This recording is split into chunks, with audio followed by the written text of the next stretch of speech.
All right, hello everybody. Welcome back to Unslaved, talking today about the plight of modern science, calling the science fall, the crisis actually of modern science.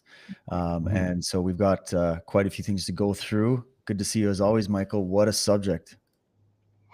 What a subject. We've covered a lot of the essentials here and there. But again, this is something that every so often needs to be addressed again. There's so much to say about it, but we're just going to try and consolidate, because I've dealt with a lot of stuff. We'll talk a little bit about idealism, based on the idea that I have that materialism, by being kind of run its course, not quite yet, there's a little bit left to go. Um, But as we proceed within the next 10 years, it's going to be admitted almost on all fronts that it's over. The paradigm is busted. It actually has been busted since the early 20th century, but it's taken a long time for it to finally be admitted, by serious people. That's coming though. It's absolutely on the cards. So then what's going to happen?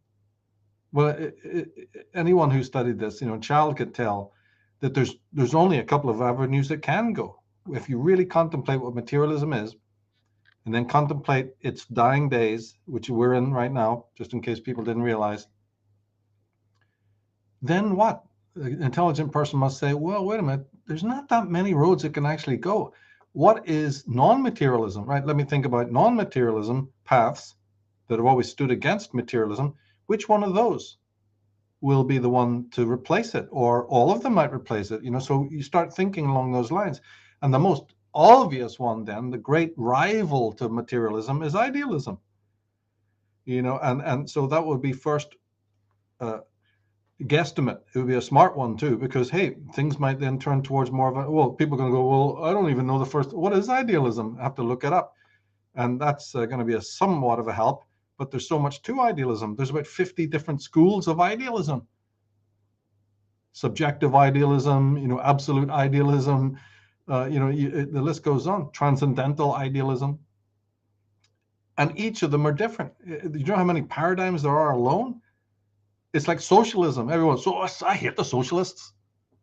Well, what kind of socialism are we talking about here now? Even Marx and Engels weren't on the same page when it came to socialism. And they are two buddies that wrote the main, thesis, right? But wait a minute, what about Proudhon? What about Kropotkin? What about Blanco? What about Robespierre, Danton? And on we could go. De Leon, right? The list is endless, and none of the people who sat on the League of the Just or any other socialist enclave, Mikhail Bakunin, hated Marx, warned the world against Marx. You know what I mean? You have a guy called Feuerbach, right? So you have all of these socialists, all with their own separate paradigms of socialism. Does anybody know about that? They just know socialism, the one big cap, all caps. Well, maybe you should read Fire in the Minds of Men then, and other books that talk about the incredible, you know, parliament of voices where every one of those theorists had their own idea, their ideologues, right? They had their own idea. All of them clashing and conflicting within socialism. And those names I mentioned are just a few. You got soft socialism, you've got liberalism, you've got the extreme version. So here it is again with philosophy. So when materialism dies, while everybody's cheering like it's VE Day and waving their flag, great, we've been waiting for this day to come. But what about the days that are to come? Where are you going to go? Where are you going to find yourself? Where are you going to find the world, as you move out of materialism and need to scramble and to replace it? Well, we're going to have a bunch of towel heads from the East. Is that your Is that your idea of a replacement? You know something? It is. That is very on the cards. I tremble.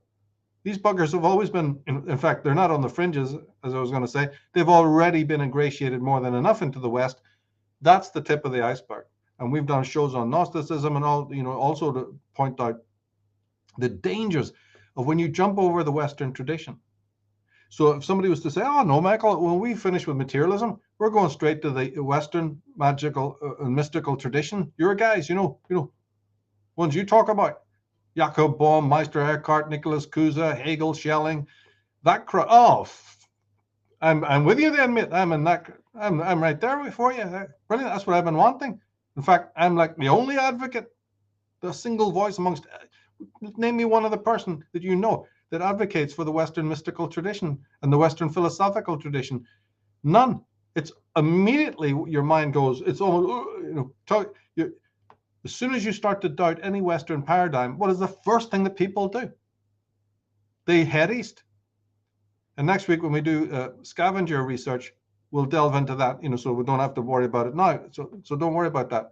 But I'm worried that the Eastern people find a royal road far more than we know that they've infiltrated the West now. You think it's bad now? Has been since the 60s or whatever, since the Beatles and Maharaji and Vivekananda and all that Paramahansa. That's just the tip of the iceberg if things don't go right. When materialism dies, I'm not actually celebrating like everybody else would. I'm fucking worried because there's worse than materialism out there. But right. Don't you? I mean, the fact is, no, people don't know. When they smell, this, when they get a whiff of what's happening, they're going to, oh, brilliant, materialism's over. Oh, that's one of the greatest things. We're really making progress. And there'll be only one face in the crowd. Be that guy. That's me saying, there's a lot of fucking dangers.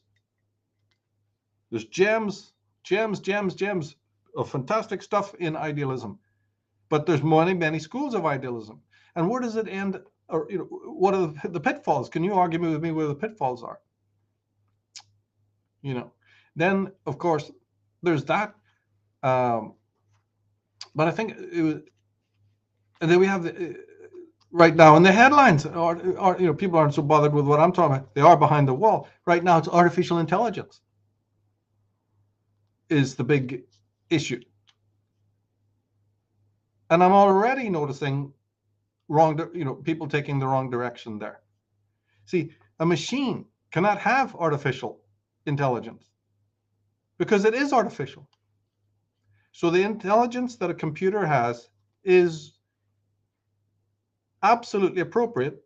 It's machine intelligence and can be nothing else. It is the human being that can have artificial, if you know the real etymology of the word, right? You have to have the genuine thing in order to even make sense of a genuine fake. Otherwise, forget it, deal's off. Unless I have a genuine Stradivarius violin, right, or a Rolex watch, how would I ever tell the difference, right? If I don't know the Mona Lisa was painted by Leonardo, how the hell could I tell a fake? So the very calling of artificial intelligence, artificial, when you're referring to machine, I understand it in a secondary way, colloquially, yes, it's artificial because it comes from a machine. But the real depth of it is no, the word artificial doesn't make sense unless it's in context of that which is non-artificial and real or natural. And the natural is the human. So it is the human being who can truly be defined as artificial, not a machine, which is artificial. It's an artifice. And when you say artificial with the human, are you talking about how we were saying a few shows back about how we can't really see the full reality as it is because we're sort of in our own way, like the artificial mechanisms of our consciousness that kind of get in the way of viewing the objective reality? Is that what you mean? Like, yeah. Because remember, like we were saying with the hemispheres of the brain last week, and we were just looking at German new medicines, fine-tuned just to get an idea. But if you pull out from what we were saying last week, then and take on board this idea that a computer can only be what it is, which is artificial. It doesn't. There's no natural intelligence behind a machine. That is just can only be a machine. So it's built-in artificiality. It is what it is, and it is artificial by dint of what it is. The human being is natural. But when that naturalness becomes artificial, falls down to a lower robotic attitude, right, which we're already warned about by Erich Fromm, that would be the problem of the modern age, then the word artificial in its fullest and truest connotation is about human beings. So in other words, in simple language, human thought has become artificial. It doesn't relate to computers. Artificial intelligence is not a threat. The threat is the human being's reduction to a Toys R Us, 0 and 1, type of thing, thinking, which is already the left brain's mode of thought. So there's deep neurology in this already. And they know it.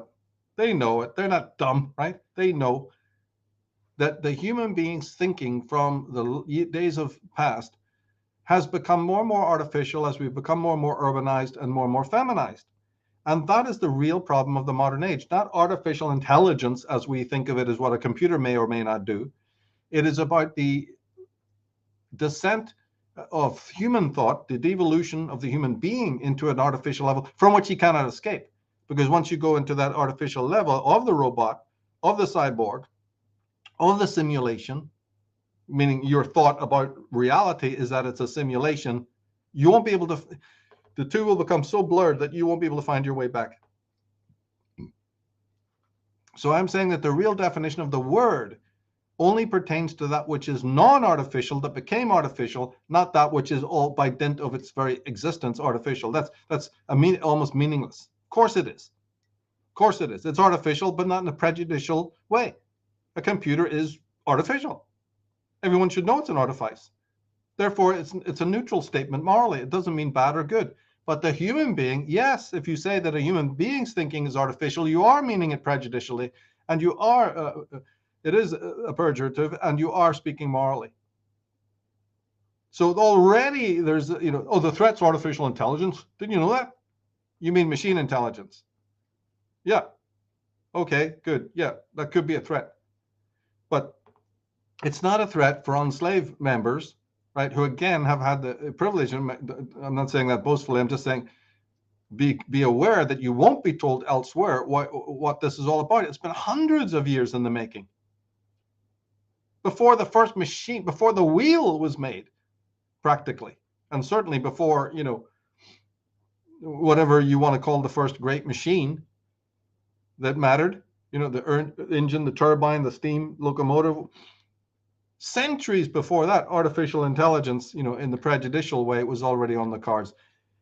And this is only realized when you're familiar with Julian James's work, which we've already, extrapolated many a time, that about 3,000 years BC, and that's approximate.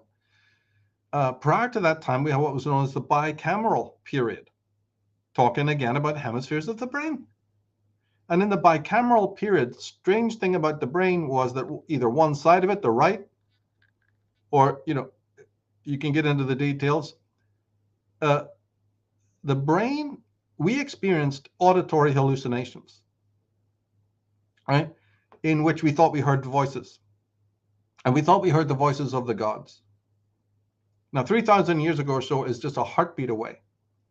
And I've systematically shown in program after program that, as Julian Jaynes said, once the voice of the gods was lost, they started to fade. And these were directives. There's an old Star Trek, the original series, where they actually go into this. And that shows before Julian Jaynes's book was written. So what a conversation you could have there. And it's about these people who live in a kind of an Eden. And they take instruction from this gigantic serpent head made out of stone. It's like an idol, an icon in their village. And it spews forth all the directives, telling them seasonally when to go pick the apples and all the rest of it, and how to live. And they just have these antennas sticking out of their neck or behind their ear or something, I can't remember. And they're very Edenic. It's meant to be a Garden of Eden type scene. Excuse me for not remembering the name of the show. And in it, there are people who are in complete happiness all the time. They only know paradise. It's actually designed to look like a Eden, a paradise, right? And they take instruction every morning. Suddenly they'll feel from these antennae they're being called, and suddenly they'll just stop what they're doing and go and stand in front of the big oracle. And this big serpent head then tells them what to do, and they have to offer tributes and all of these things. But what it's basically showing is exactly what Julian Jaynes